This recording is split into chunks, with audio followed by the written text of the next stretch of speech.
자, 그리고 그 첫 번째 주제로 저희가 이제 고령화의 개념과 의미에 대해서 살펴볼 텐데요. 자, 고령화 여러분들이 많이 들어봤고 지금 시대에 굉장히 고령화가 지속되고 있다는 얘기들을 많이 들으셨을 겁니다. 그래서 그런 생각들을 하시면서 여러분들이 관심 갖고 좀 보셨으면 좋겠습니다. 자, 고령화를 뭐라 정의하느냐. 한번 보시면 인간을 포함한 모든 생물체, 그쵸? 이 생물을 살아있는 모든 것들은 시간의 경과에 따라서 굉장히 많이 바뀌어요.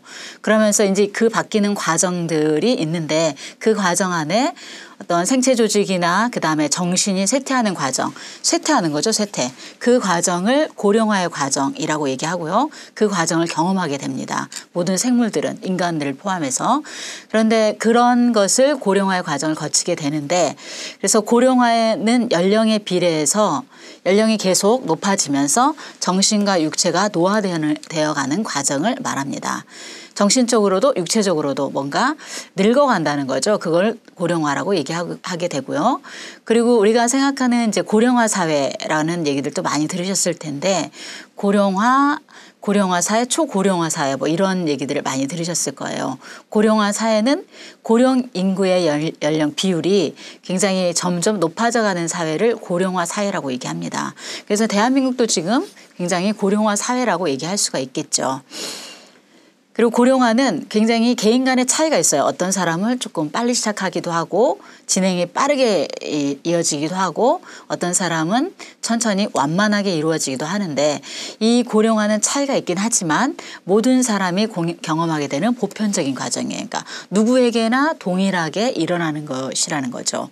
그리고 인간 발달 과정에서 최종적인 단계입니다. 자, 발달 단계 아시죠? 발달 단계 보셨을 텐데 한번 생각해 볼까요? 우리의 인간의 발달 단계를 어떻게 나누고 있나요? 네, 첫 번째 뭐 예를 들자면 유아기, 뭐 그 다음에 어떻게 나나요?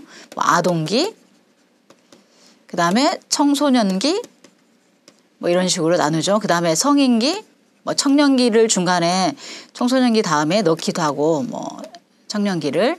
그다음에 성인기, 그다음에 노인기, 노년기라고 하기도 하고 노인기라고 얘기하는데 이 노년기 그다음에 이제 인생이 끝나는 거죠. 그러면 그렇기 때문에 인간 발달 과정의 한 부분에서 가장 마지막 단계에 이루어지는 것이 고령화라고 얘기할 수가 있겠습니다.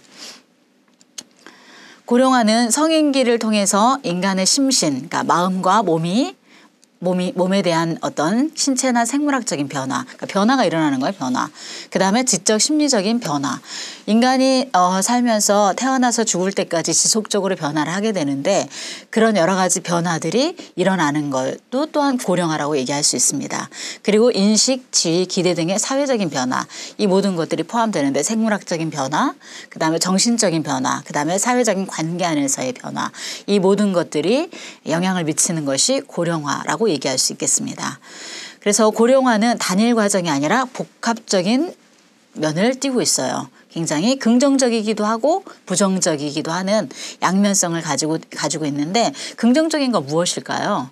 노인이 된다고 고령화가 되고 나이가 많아진다는 것은 어떤 의미일까요?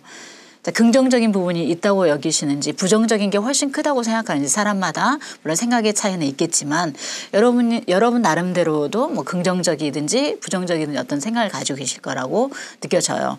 그런데 긍정적인 것들도 있고 물론 부정적인 것들도 있다는 거. 그래서 긍정적인 결과 많이 나타나는 것은 아니라는 거. 또한 부정적인 결과만 나타나는 것은 아니라는 게 고령화를 바라보는 시각입니다.